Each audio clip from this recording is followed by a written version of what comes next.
ஹரே கிருஷ்ணா, எல்லாம் நல்லா இருக்கீங்களா? ஸோ கொஞ்சம் 1 வீக் வந்து பார்த்தீங்கன்னா கீமோ செஷன் போயிட்டு இருந்தது. எனக்கு கொஞ்சம் டயர்டாக இருந்தது. அதனால என்னால் எதுலையுமே கான்சென்ட்ரேட் பண்ண முடியல. அதனால தான் வீடியோஸ் எதுவும் போட முடியல. இப்போ வந்து பார்த்தீங்கன்னா லாஸ்ட் டைம் நான் 18th டிசம்பர் எனக்கு அல்ட்ராசவுண்ட் பிரெஸ்ட் எடுத்தாங்கன்னு சொல்லியிருந்தேன். So the very next day வந்துட்டு எனக்கு எஃப்என்ஏசி எடுக்கணும்னு சொல்லியிருந்தாங்க. எஃப்என்ஏசி ரிப்போர்ட் வந்துட்டு எனக்கு 24th வந்தது. அதில் நியோபிளாசம்னு சொல்லிட்டு மென்ஷன் பண்ணியிருந்தாங்க. ஸோ இமீடியட்டாக ட்ரூ கட் பயாப்சி பண்ணணும்னு சொல்லிட்டாங்க.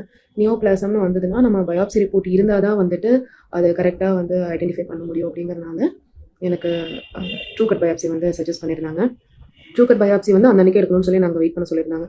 ஸோ அந்த அன்றைக்கி ஆஃப்டர்நூனே வந்து ட்ரூ கட் பயாப்சி பண்ணியிருந்தாங்க. அதோட ரிப்போர்ட் வந்து 10 days கழிச்சு வரும்னு சொல்லியிருந்தாங்க. ஸோ 10 days கழிச்சு எனக்கு ரிப்போர்ட் எப்போ கையில் கிடச்சிதுன்னா 7th January எனக்கு கிடச்சிது. ஆனால் January 6th வந்துட்டு ரிப்போர்ட் வந்துருச்சு. நான் போய் வந்து January 7th தான் வாங்கியிருந்தேன். ஸோ அந்த அன்றைக்கி எனக்கு ரிப்போர்ட் பார்க்குறப்ப தான் இன்வாசிவ் லோபுலர் கார்சினோமா அப்படின்னு சொல்லி போட்டுருந்தாங்க. அதாவது கேன்சர் அப்படி சொல்லி அதில் மென்ஷன் பண்ணியிருந்தாங்க. ஸோ கன்ஃபார்ம் பண்ணது January 7th or 8th அந்த அன்றைக்கி தான் வந்துட்டு எனக்கு கன்ஃபார்ம் பண்ணாங்க.